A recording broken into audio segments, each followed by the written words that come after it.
성경을 보면 여러 다양한 이야기들이 있습니다. 오늘날 우리는 성경이라는 책을 통해서 이 이야기를 접하고 있지만 당시를 살아냈던 사람들에겐 그것은 이야기가 아니었고 실제적인 사건이었습니다. 그리고 현실이었습니다. 오늘부터 출애굽기 말씀으로 새벽에 말씀을 나누게 되는데요. 말씀을 통해 사랑하는 여러분들과 함께 출애굽기 현장을 살았던 이스라엘 백성들의 삶이 저와 여러분 안에 펼쳐지는 은혜가 있기를 소망합니다. 그래서 그들과 함께 그 출애굽기 말씀의 여정을 함께 걸어갔으면 하는데요. 그런 말씀에서 일어나는 사건들을 함께 겪으면서 하나님의 은혜와 역사, 그런 시간들이 되기를 간절히 소원합니다. 오늘 출애굽기 말씀 첫 시간으로 출애굽기가 어떤 성경인지를 잠깐 소개하도록 하겠습니다. 먼저 이 출애굽기라는 이름이 붙여진 유래인데요. 히브리 성경을 헬라어로 번역한 성경이 이제 70인경이라는 성경이 있습니다. 그 성경에 이제 떠나다, 이탈하다, 나가다의 의미를 가진 헬라어 단어 엑소도스라는 단어를 이 성경에 붙였습니다. 그래서 이 70인경의 그 번역에 따라서 영어 성경도 엑소도스라는 단어를 이제 사용하게 되었고요. 우리말 성경은 이스라엘 민족이 애굽에서 떠나서 하나님의 약속의 땅에 들어가는 그런 상황을 이제 한자어로 요약해서 출애굽기라는 단어를 사용하게 되었습니다. 그런데 히브리 성경에서는 출애굽기 이 성경의 첫 시작 단어인 이제 쉐모트라는 단어를 그냥 가지고 오는데요.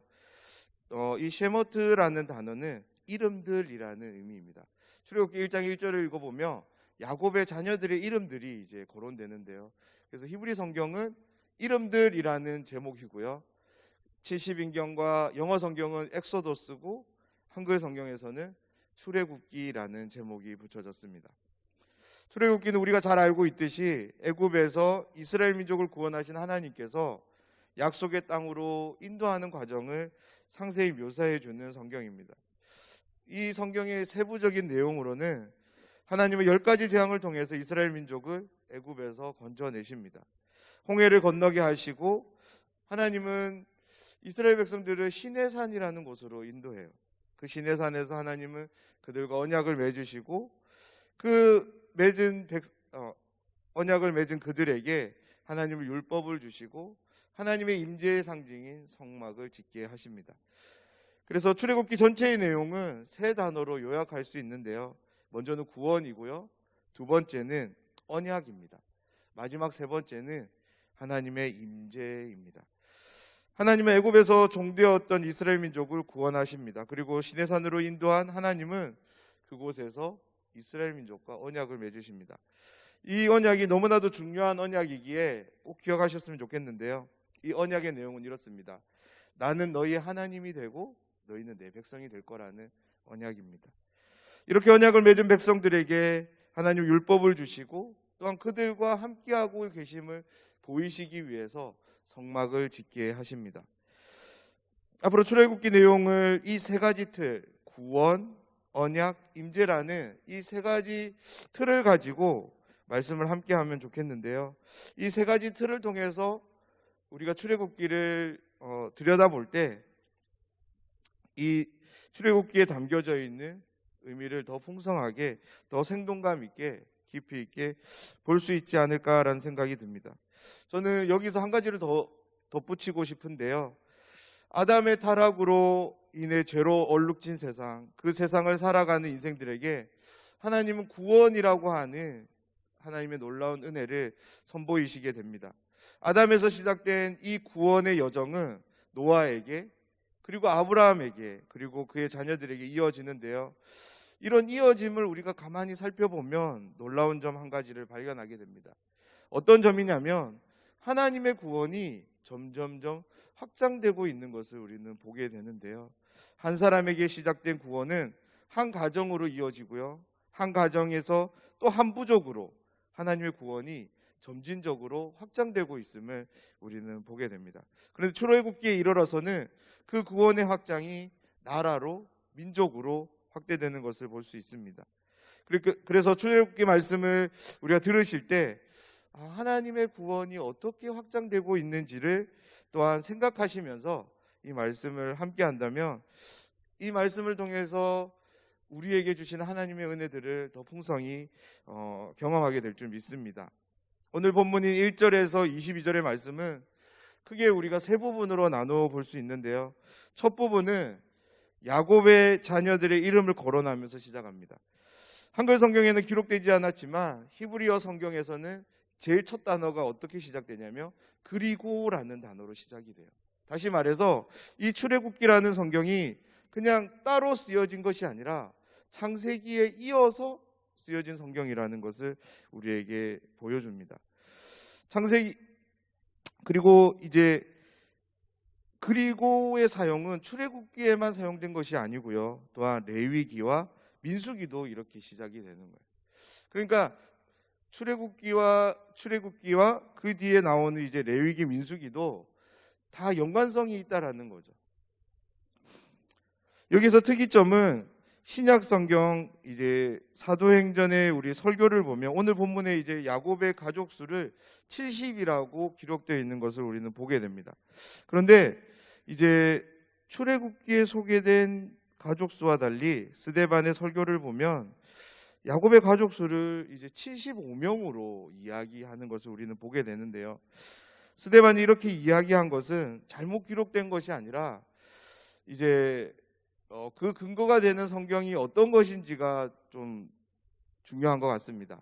오늘 우리가 보고 있는 이 구약 성경은 마소라 사본이라고 하는 텍스트에서 이제 번역된 성경이고, 그 당시 이제 70인경이라고 하는 성경에서는 그 창세기 46장의 그 야곱의 가족 수를 75명으로 기록하고 있더라고요. 그래서 어쩌면 스데반이 그 당시 공용어인 헬라어로 기록된 70인경을 통해서 이 출애굽기를 접했고 거기에 기록된 인구수를 75명으로 보고 이야기했을 것이다 라고 이렇게 추정이 됩니다. 근데 그렇게 이야기해도 괜찮은 것이 70인경에는 야곱의 후손인 에브라임과 므낫셋의 자녀를 포함하고 있어요. 우리가 보고 있는 구약 성경에는 그것을 포함하지 않아서 70명인데 그 자녀들의 수를 포함하면 75명이 되더라고요. 그리고 7절 말씀을 보면 이스라엘 자손은 생육하고 불어나 번성하고 매우 강하여 온 땅에 가득하게 되었더라라는 말씀이 나옵니다. 이 말씀을 보면 한 말씀이 떠오르는데 다름 아닌 창세기 1장 28절의 말씀이 떠오릅니다. 이 말씀을 제가 한번 읽어드리겠습니다. 하나님이 그들에게 복을 주시며 하나님이 그들에게 이르시되 생육하고 번성하여 땅에 충만하라. 땅을 정복하라. 바다의 물고기와 하늘의 새와 땅에 움직이는 모든 생물들을 다스리라 하시니라. 창세기에서 하나님은 아담에게 이 사명을 부여하십니다. 이 사명은 아담의 사명인 동시에 그의 후손들, 더 나아가서 이 땅에 존재하게 될 모든 인류를 향한 하나님의 사명인데요. 구체적으로 하나님은 아브라함과의 언약을 통해서 이 사명을 이루실 것임을 하나님께서 밝혀주십니다. 그런 점에서 출애굽기 1장 7절의 이 말씀은 하나님께서 아브라함과 맺으신 언약에 있어서 신실하게 그 사명을 완수해 가고 계시는 것을 우리에게 보여주시는 말씀인데요.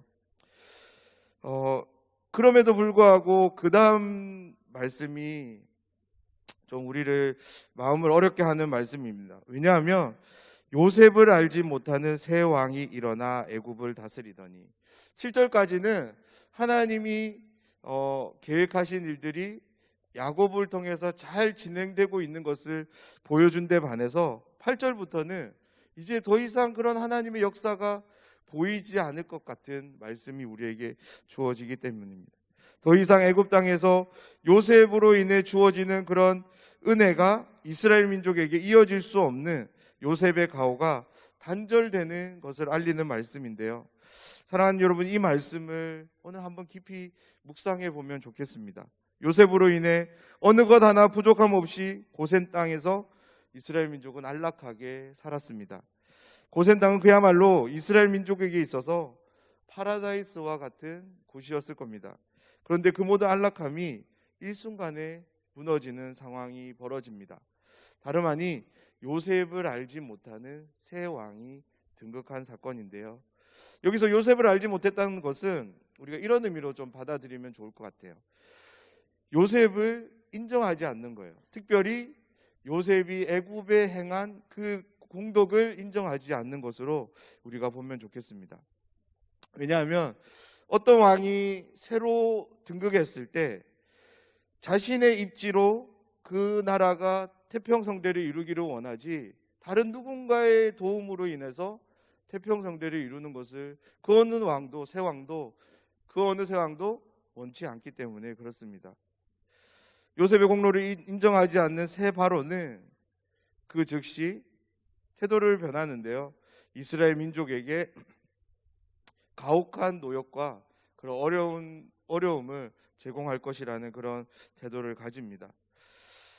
사랑하는 여러분, 하나님의 함께 하심에는 강력함이 있는 줄 믿습니다. 비록 요셉을 인정하지 않는 왕이 등극하여 그가 태도를 변하고 앞으로 이스라엘 민족이 어떤 안락함보다는 어떤 노역으로 인한 고통과 어려움을 겪게 되는 상황이 예견되어 있지만 하나님이 함께 하신다면, 하나님이 이스라엘 민족과 함께하며 돌보신다면 그 어떤 상황도 우리는 부정적으로 받아서는 안 될 줄 믿습니다. 이스라엘 민족이 왕성해지는 것을 보면서 위협을 느낀 바로는 이렇게 이야기하는데요. 9절 말씀입니다. 그가 그 백성에게 이르되 이 백성 이스라엘 자손이 우리보다 많고 강하도다. 여기서 이제 두 번째 나오는 단어인 이제 백성이라는 단어가 얌이라는 단어인데요. 쉽게 얘기하면 사람들이라는 의미입니다. 그런데 문맥을 우리가 좀 살펴보면 여기서 백성에게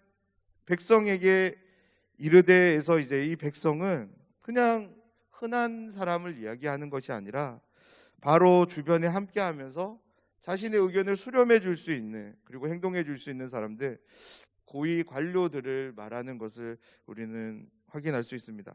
다시 말해서 이스라엘 민족의 수가 많아지는 것에 위협을 느낀 바로는 자신의 최측근 고위 관료들에게 말하고 있는 것입니다.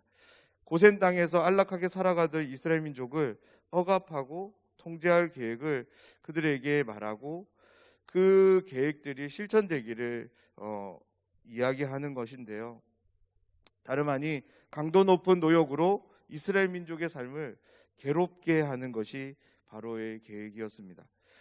바로의 악행은 이제 그 계획을 더 넘어섰는데요. 어떻게 넘어서냐면 히브리 산파 십브라와 부하를 통해서 히브리 여인의 해산을 돕는 것을 가장해서 모든 아들을 죽일 것을 바로는 계획합니다. 하지만 이제 17절 말씀을 보면 시작하는 단어가 중요한데요. 17절 말씀에 시작하는 단어는 그러나입니다. 바로가 자신의 그런 악한 계획들을 아무리 세웠다 할지라도 이스라엘과 함께 하신 하나님이 있다면 이 그러나의 역사가 있는 줄 믿습니다. 그러나 산파들이 하나님을 두려워하여 애굽 왕의 명령을 어기고 남자 아기들을 살린지라. 사랑하는 여러분, 우리가 이 나라의 최고 권력인 이제 대통령 앞에 섰을 때, 대통령이 우리에게 어떤 명령을 했을 때 여러분은 어떤 반응을 보이시겠습니까? 우리는 자유민주주의 국가에 살다 보니까 명령과 복종이라는 것에 대해서 정확한 의미를 이해하기가 쉽지 않은 것 같습니다. 하지만 조선시대 왕의 명령 앞에서 신하들이 어떻게 반응했을까요? 우리는 사극을 통해서, 영화를 통해서 우리는 보게 되는데요. 왕의 말은 곧 법이었습니다. 그것을 지키지 않았을 경우에는 자신의 생명을 담보하고 그렇게 행동했어야 되는 거죠. 그런데 바로가 다스리던 이 시기는 그런 조선시대보다도 훨씬 더 이전의 시기이기 때문에 왕의 권력이 더 크면 컸지 적지는 않았을 것입니다. 다시 얘기해서 이 여인들 역시 바로 앞에서 자신의 생명을 담보로 하고 이와 같은 행동을 한 것인데요. 바로 앞에서 이러한 행동을 할 수 있었던 이 여인에 대해서 성경은 이렇게 얘기합니다. 성경은 이 여인들이 하나님을 두려워했다라고 이야기합니다. 근데 재미난 것은 이 두 여인이 하나님을 두려워한 것이 모세가 하나님을 만난 이후에 그의 마음이 변한 것처럼 그렇지 않다는 거예요. 하나님이 이 여인들을 만나주셨는지 안 만나주셨는지 우리는 알 수 없지만 이 여인들은 분명하게 하나님을 두려워했다라고 이야기하고 있습니다. 이 두려움에 대해서 성경은 경외함이라는 말로도 쓰이는데요. 하나님을 향한 두려움, 경외함에는 한 가지 신비가 있습니다. 어떤 신비냐면 그것은 직접적이고 자발적 동의를 이끌어낸다는 거예요. 하나님을 경외하는 히브리 산파의 두 여인은 그 누가 시키지 않았는데도 하나님을 향한 두려움 때문에 바로의 명령을 거역하게 됩니다. 자신들의 목숨이 끊길지 모르는 그런 위협이 있지만, 어려움이 있지만 그들은 기꺼이 그것을 감내하는 거죠. 왜냐하면 하나님을 두려워했기 때문입니다. 그야말로 자신들의 목숨을 내어놓고 하나님을 의지하는 삶을 그들은 실천했던 것입니다. 이 여인들의 모습이 하나님 보시기에 얼마나 예뻤을까요? 그래서 출애굽기 1장 21절에 이렇게 기록합니다. 우리 이 말씀을 함께 읽어보도록 하겠습니다. 그 산파들은 하나님을 경외하였으므로 하나님이 그들의 집안을 흥왕하게 하신지라. 아멘. 사랑하는 여러분, 오늘 이 말씀을 통해서 우리가 두 가지를 실천했으면 하는데요. 먼저는 우리의 상황이 아무리 좋지 않게 흘러간다 할지라도 하나님이 나와 함께 하신다면, 나와 함께 하시는 하나님을 바라볼 수 있는 믿음이 저의 믿음이 되기를 소원합니다. 요셉을 알지 못하는 새 왕이 일어나 애굽을 다스리더니 이스라엘 민족에게 있어서 이것만큼 절망적인 사건이 있을까요? 그런데 오늘 말씀을 잘 보면 그러한 절망적인 사건이 일어났음에도 불구하고 그 어디에서도 절망적인 소리가 들리지 않습니다. 어둠의 그림자도 찾아볼 수 없습니다. 그에 반해 하나님의 일하심은 여전히 이스라엘 민족과 함께하며 그들을 신실하게 돌보시는 하나님은 우리가 볼 수 있습니다. 지금 내 삶에 어려움이 있으신가요? 어떻게 해야 할지, 무엇을 해야 할지 모를 만큼 그런 막막함이 있으신가요? 저의 이 말이 정말 답답한 소리로 들리실지 모르겠지만 눈을 들어 나와 함께 하신 하나님을 바라보시는 여러분 되셨으면 좋겠습니다. 그 믿음을 붙잡고 하나님을 향하는 우리가 될 때 하나님 우리를 외면하지 않고 우리의 삶을 헤아려 주시고 도와주실 줄 믿습니다. 두 번째는 하나님을 두려워합시다. 하나님을 경외합시다.